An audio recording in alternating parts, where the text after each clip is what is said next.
Hey guys, today we're throwing poppets off the balcony. Okay, let's start with this one. This neon green hand poppet I got from Five Below.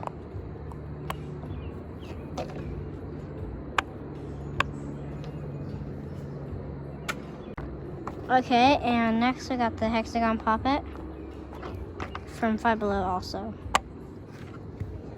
Ready, go? And then we have this purple poppet I got from Second and Charles. Sayonara, loser. And last, this is not a poppet, but it's a dimple. And I got it from Amazon.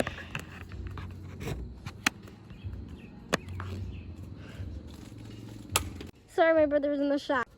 Okay, let's go check on them. Okay, let's go see them.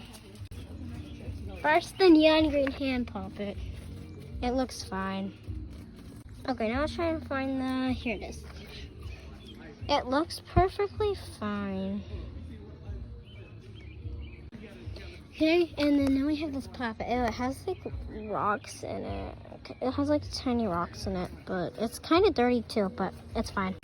And the dimple. Oh, it's a little scratched up, but it's fine. Thanks for watching, bye.